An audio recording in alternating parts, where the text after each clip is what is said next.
What's up, duelists? Your boy is back with another banger Saber video. Today we're playing two different builds, so make sure you stay tuned all the way through to the end to see all the different deck lists that take place in this deck. Before we get into things, just want to remind you guys, RBET signups are going fast. There are 3 IRL tournaments that are upcoming this year, and they're starting to fill up, so make sure you guys are signed up for these tournaments. You don't want to miss them. Last year, every single RBET tournament sold out, and I had a lot of people message me after they were already sold out, like, hey, Keegan, can you give me the tournament? Hey, Keegan, like, yo, man, I forgot to sign up, and it's just, once they hit capacity, they hit capacity, so the earlier you sign up, the better. They're going to be the biggest Edison tournaments this year. They're going to be the best prizes for Edison tournaments this year. They're going to be the biggest community events this year, so if you're a big fan of Edison format, if you're a big fan of the scene, if you want to meet all the people you've been playing with online, if you just want to come hang out and just vibe and chill, come to one of these 3 tournaments. You can find the sign up links in the description below. Okay, back to the deck, back to the video. We've got the first Saber list in the video, which is this stall Saber list that I built.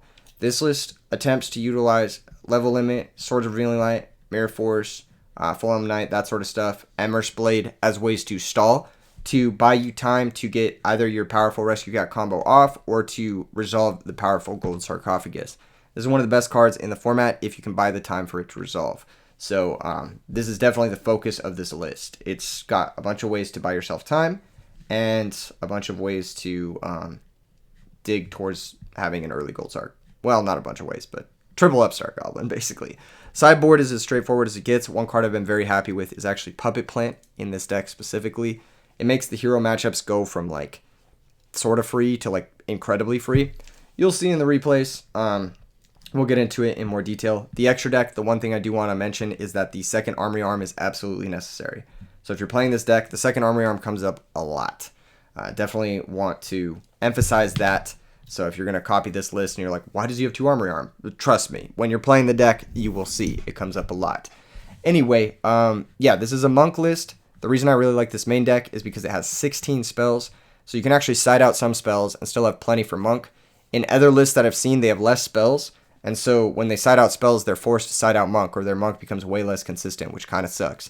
I normally don't love monk. I normally play giant rat, but because we are playing Swords of Revealing Light and level limit area B as ways to stop our opponent from attacking us, giant rat loses a little bit of his value. He's not great under level limit area B, and he's also not great under Swords of Revealing Light. So we're opting for monk with this specific build.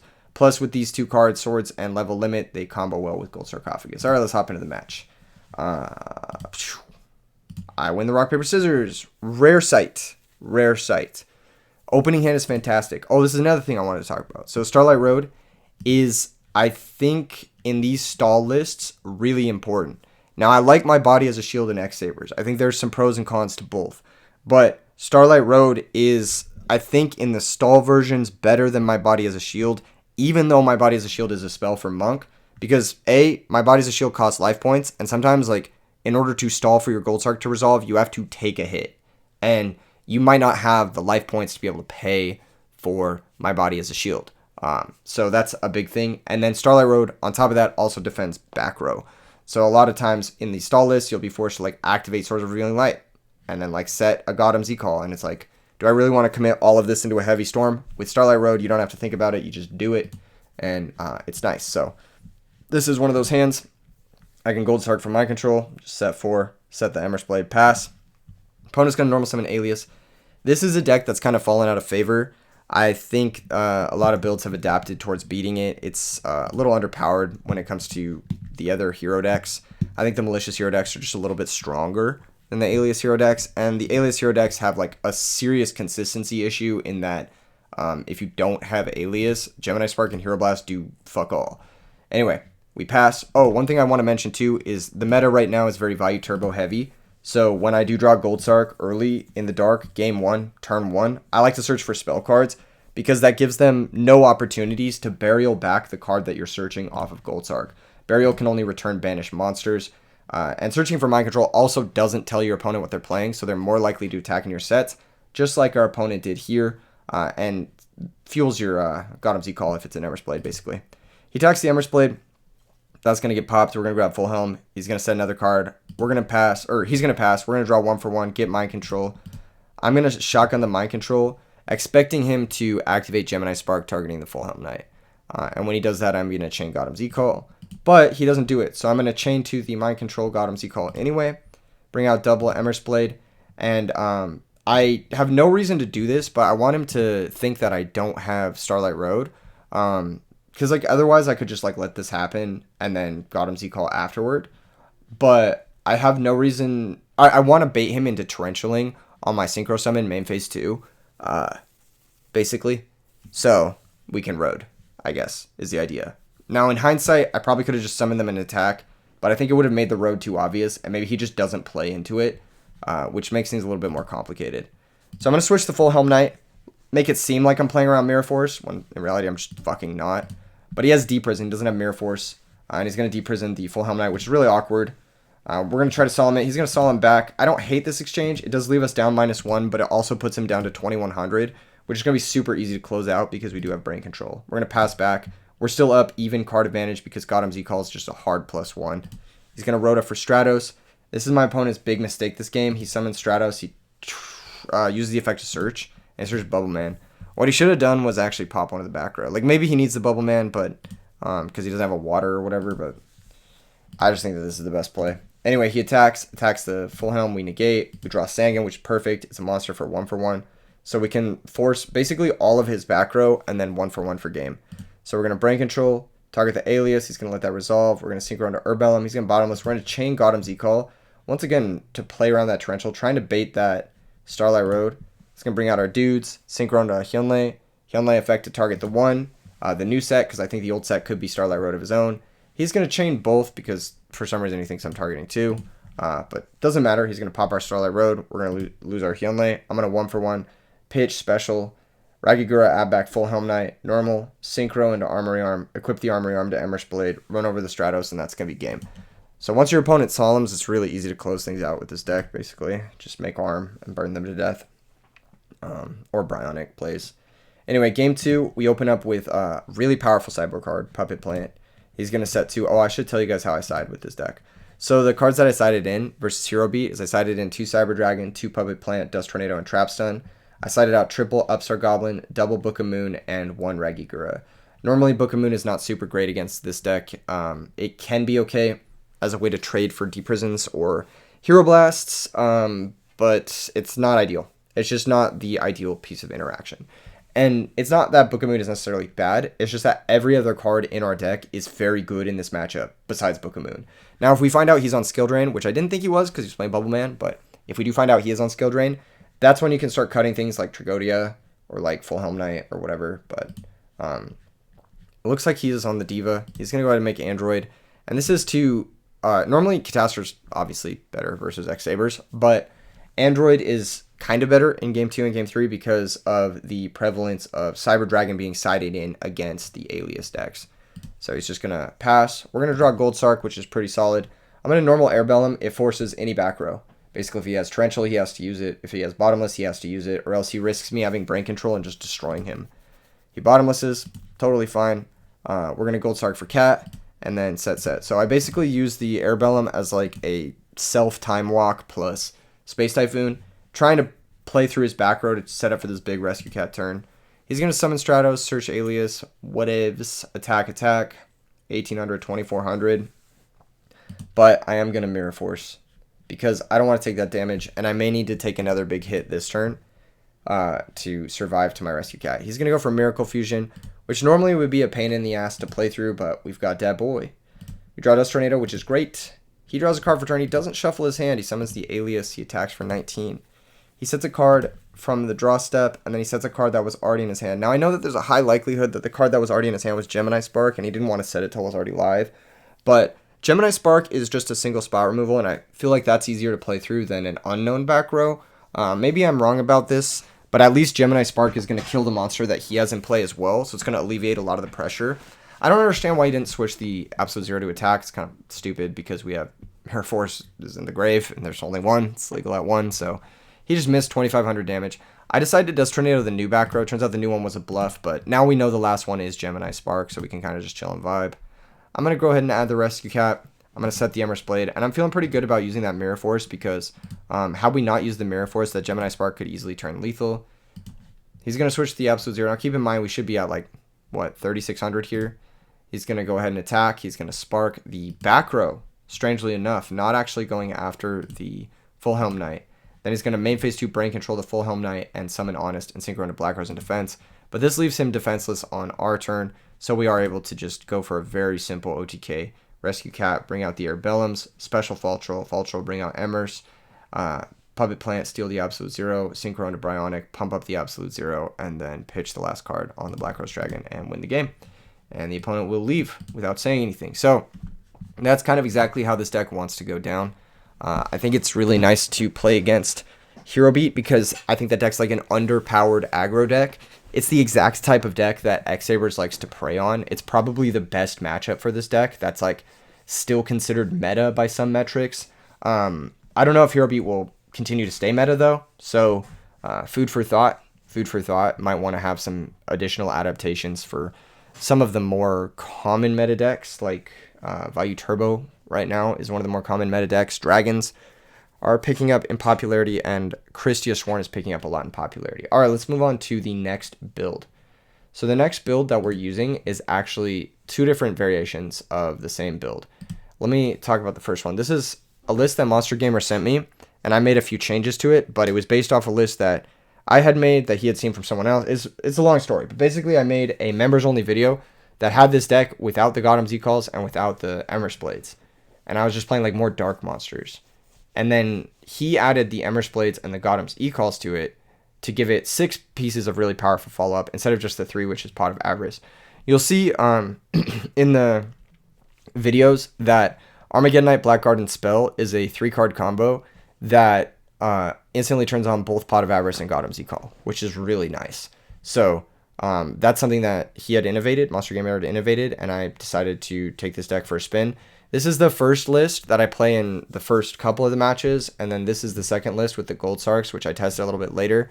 I was trying Gold Sark as a way to find True Nade, but in hindsight, I do think that the list without the Gold Sarks is a little bit more consistent just because all of your cards are active at any given moment. That being said, I think there is merit to maybe trying to fit the third Upstart Goblin in somewhere, maybe over a Terraforming. I'm not really sure, but let's hop into the matches. Anyway, the first match is up against Yada G. So I wish good luck, have fun. Opponent doesn't wish it back. Insane. Anyway, our opening hand is pretty good. We got Sangan to search. We got Double My Body to play through shit. So just let Sangan pass. I don't want to Upstart yet because I don't want to draw the second Herbellum.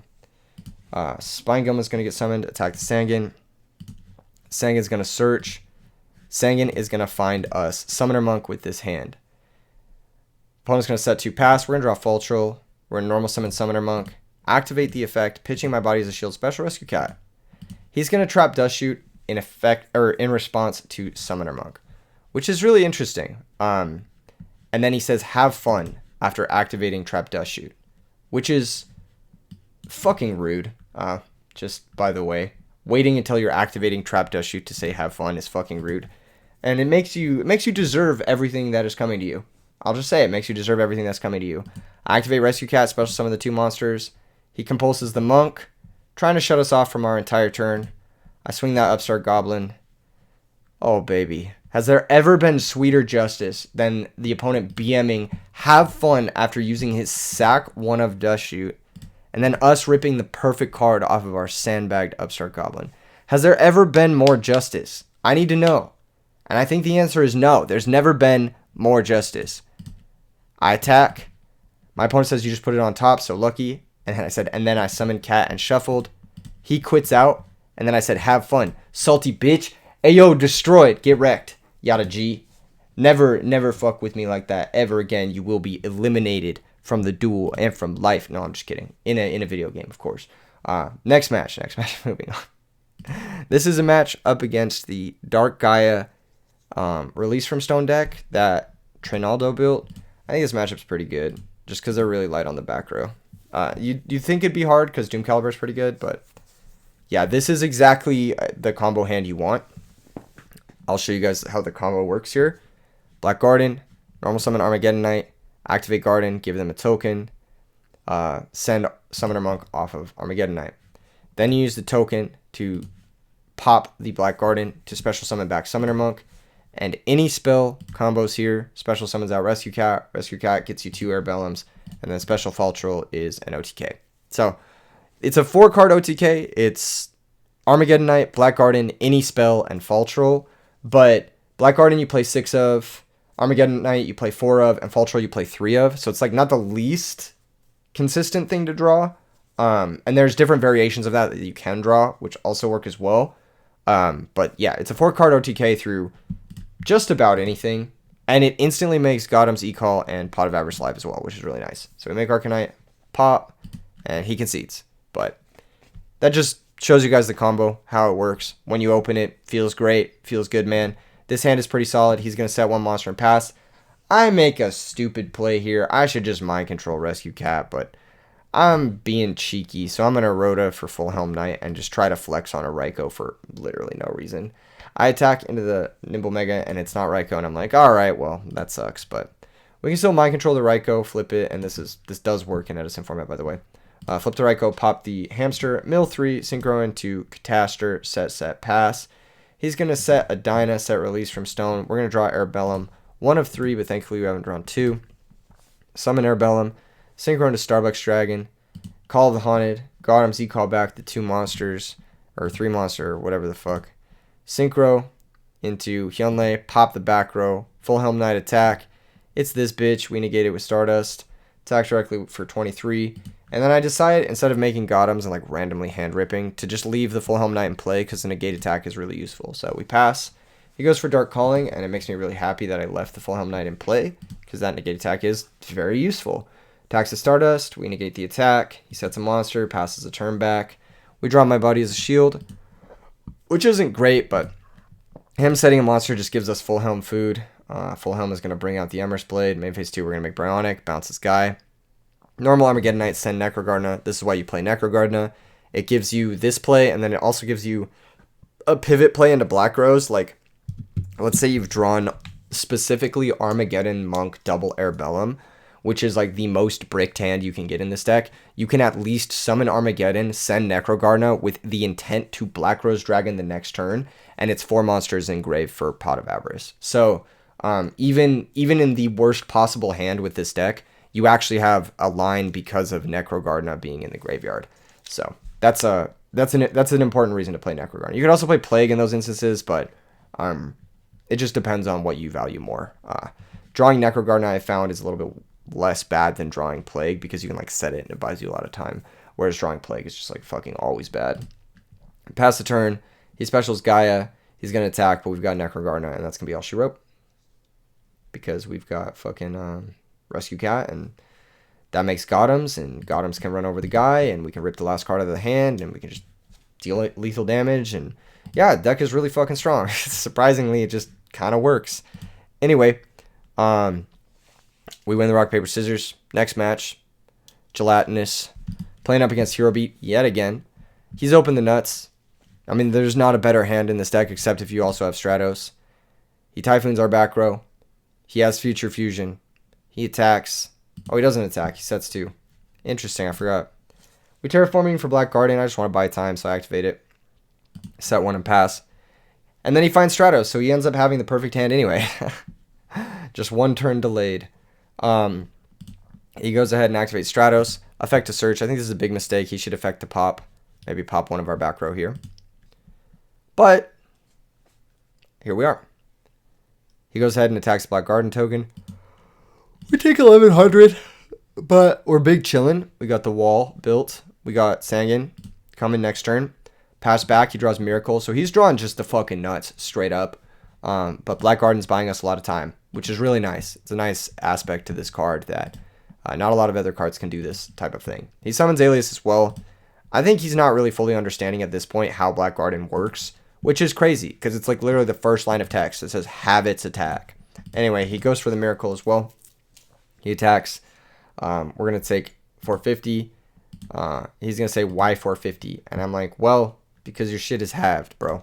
From Black Garden. He attacks a token, we take 11. He attacks a token, we take 50. A little bit of a weird attack sequencing. Would have been better for him to attack with either Absolute Zero. We'd taken 400 more damage, but I don't think it's going to matter all that much. We flip the Emer's Blade, and we flip the Sangan. We attack the Stratos, try to bait like a Mirror Force or something. We attack over the Absolute Zero. That's going to deal him 50. It's going to blow up our cards. Now, Giant Trunade, if it resolves, is going to pop that Absolute Zero as well. So that's pretty good for us. And I'm feeling like it's going to resolve, right? I Giant Trunade, and he likes not to Solemn. So, I mean, great for us. Absolute Zero is going to get destroyed. I'm pretty sure that's how this works. When this card is removed from the field, destroy the monster. Yep. We activate Black Garden. We summon Armageddon Knight. Main phase 2, give him the token. Go for a big combo. Main phase 2, we're able to launch the Garden and the token. Bring out the Monk. Pitch. Special. Pop. Grab 2 Arbellums. Synchro into Arcanite. Pop both monsters. Synchro into Ancient Fairy Dragon in defense position. Set my body as a shield to deal with Gemini Spark or whatever the fuck else he wants to go for. And wait on the Pot of Avarice. And the reason we wait is because we don't want our draw phase to be another Arbellum. So I'm 100% going to shuffle back Arbellums with this card, and I just don't want to have 3 draws towards an Arbellum. I only want 2. So that's why we wait. He sets passes. We go for Avarice. He lets that resolve. And of course, you know, even though we make the correct play, we are punished, and we do draw a second Arbellum because that's how life goes. Summon the Arbellum. Chain my body as a shield. He doesn't chain Solemn because he would probably die. No, he wouldn't die, but it would be pretty bad for him. We attack for 1600. We get a hand rip. We're going to hit, I believe, the Honest. Yeah. Set, pass. He upstarts. Sets Hero Blast. Sets the thing. We draw Full Troll. Going to go ahead and call target Emrys Blade. Make Hyunlei. He's forced to Solemn now. And then we can just normal Arbellum. Switch. Attack. Attack. He goes for the Hero Blast. We can chain Gotham Z-Call. And that's going to be lethal damage. So, good shit. Good shit. We're able to play through the absolute nuts in game 1. That's literally as good as the Herob Beat deck can draw. It cannot draw a better hand than that. So if we can beat that, then we can beat literally anything else it throws at us, right? Anyway, he calls for Stratos. Stratos searches Alias. Whatever. Passes the turn back. We've got Monk. Pitch Spell. Rescue Cat. Bring out double Arbellum. Activate Puppet Plant. Steal the Stratos. Battle phase. Swing for 16. He's got Gores, which is really annoying, but we do get a hand rip, which is pretty nice. We're going to go ahead and grab that Alias right out of the hand. Turns on his Hero Blast, pretty annoying. Run over the token, Synchro into Arbellum, Synchro to Arcanite, pop the Gores, set Gotham Z-Call pass. He's going to upstart, finds Alias, normal, specials, makes Android. Android does cook on this board. End phase, I'm going to go for Gotham Z-Call, bring out double Arbellum. I draw into Terraforming, which is interesting. Heavy Storm, he's going to chain Hero Blast. Also interesting, but we're going to Terraforming, search for Black Garden, normal summon, Synchro to Bionic, pitch bounce. We're going to draw lock him with the Arbellum, which should be okay, but yeah, things just look tough because he's got the Miracle Fusion. So pass back, he Miracles into Absolute Zero, normal summons Alias, runs over the Bionic, we take 700, and then we rip a lethal Brain Control because I'm the fucking GOAT. So that's how it's done, folks. Yeah, even from this position, I don't think there was much we could have drawn. It was like Sangan, Puppet Plant, Brain Control probably found us a win. So it's like 3 out of 29-ish. So it's like a 1 in 10. But we hit, and that's why you side Puppet Plants, because they're fucking crazy in this matchup. Anyway, next match is up against Private Pika. This one's a tough one, I'll tell you guys. I'll tell you guys right now. I win the rock, paper, scissors, which is normally great. It's normally great, but we're playing the Goldark build, so we're like fucking slow as shit. The Goldark, normally this would be, I think, 3rd Terraforming and 2nd my body as a shield, which would not be amazing in this hand by any means, but I don't know. Anyway, he summons Goblin Zombie, attacks, and pretty funnily hits R1 of Necrogardna, which is hilarious. Gonna go ahead and Terraforming for Black Garden. Go ahead and upstart afterward. Try to find something to do this turn, but really there's only one play. It's summon Arbellum attack. Pop his guy, searches Plague. Pass the turn. He goes for Instant Fusion, brings out the Reaper. So he's playing instant zombies. He goes for Arbellum, which is going to draw lock us, which is brutal. We are getting Brain Control and Mind Control next turn. He Book of Lives. We chain Necrogardna. He's going to attack directly. Necrogardna is going to negate that attack. Arbellum is going to die. We're going to take 800 and we're going to get Yada locked. Arbellum is just a fucking crazy card. I think it's a very underrated synchro, especially versus combo decks, frogs, fucking Dragon, Turbo, X-Sabers, that sort of stuff. Just really, really underrated card because of what it does to game states like this. It's basically like any deck that can spit out a quick level 7 has a random Yada lock that it can toolbox at any time. And let me tell you, that is super fucking bullshit. I think this is increasingly becoming one of my least favorite cards to see summoned against me. Definitely a more frustrating innovation in some of the newer decks, but alas, here it is. We actually have a really nice comeback turn where we can rip 3 cards out of his hand and clear his whole board, provided he doesn't have Gores. But unfortunately, you guys can see it. It's right there. It's right there. So instant zombie is going to cook us game 1, unfortunately. Alas, but here we are. Poking for 22. Got to hit with the Ellum first because otherwise he'll have less than 4. He drops Gores. We hit a card out of his hand. It's going to be the Caius. We see the Caius is coming next turn. I'm just like, I can't beat that. So, we have a little bit of a conversation. Moving on. I said if you have no Gores, I rip your entire hand. Because he was asking me what my strategy was. Anyway, this hand is fucking crazy. We just have the nuts. He says, I guess. And it doesn't sound good if I lose to Caius and Gores. I'm like, I lose if it's Caius and Gores, basically. Otherwise, I can still top deck Emmer's Blade and still be in it. He says, Caius is a 3 of in most decks. I'm like, I beat you if it's just Caius. I don't beat you if it's Gores and Caius. Anyway, IT set, I pass. He sets a monster, he passes. Game ends. Straight up. I mean, the deck is just fast. It just has these hands where it's like, you know, have the interaction. And if you don't, well played. Not only is this is game through everything, by the way. Because it completely clears Gores, completely hand loops him, and has Crow for Plague. So, even if I rip his entire hand and he somehow top decks like something perfect, like, it's just over. It's just over. Anyway, yeah, Emmer's Blade gets flipped, brings out the Ellum with the Fultro, attack, hand rip. He should just concede. It's lethal damage.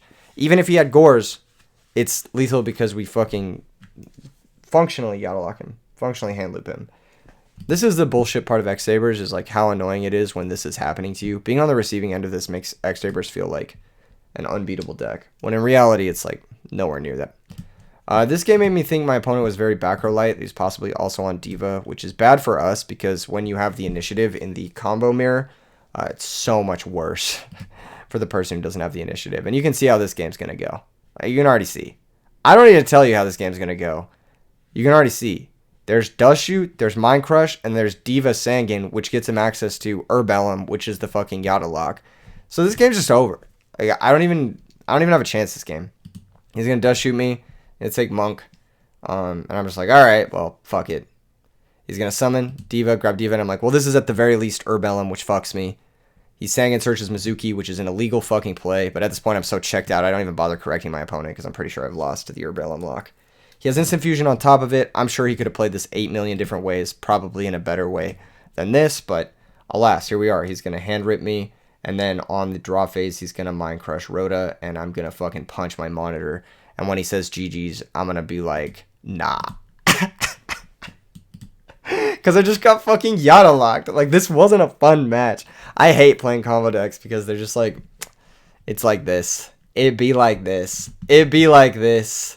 It'd be like this. When you're playing, like, not combo decks, like, kind of like the first build that I showed you guys, the stall build, this build, there's a lot more back and forth, and I think that that's a lot more fun. And it's conducive to a lot more good games. So I think this build is a lot more fun and a lot more stable. But the Black Garden list definitely has a pretty consistent OTK game. So definitely worth checking out. Definitely worth trying and popping it into the old builder and seeing if it works for you. In any case, I'll see you guys in the next vid. Thank you for tuning in. One last thing before we get into the end of this video is yesterday's video was an IRL duel, and I'm gonna be working in more of those, which I know a lot of people want me to. I personally want to do more of that stuff, simply because that is more fun. Dueling book is lame. I'm going to be honest. It's not fun. I, more often than not, well, not more often than not, but more often lately, I should say, feel like I need to force myself to play on Dueling Book because I don't enjoy it as much as I enjoy playing in paper. And so if you guys have feedback on yesterday's IRL video, if you guys have any suggestions, I have a few things in mind. We managed to get it so there's no glare. I do like the multicam setup, but if you guys want like different angles, if you guys want different overlays, something like that, if there was something that you think would be better, maybe like some type of different miking situation so we could hear everyone a little bit better. If there's something that you guys want to recommend that I maybe haven't thought of for IRL setups, please let me know, because that is going to be something I'm hoping to do a lot more of in the very near future. So drop a comment below, and I'll see you guys in the next one. Peace.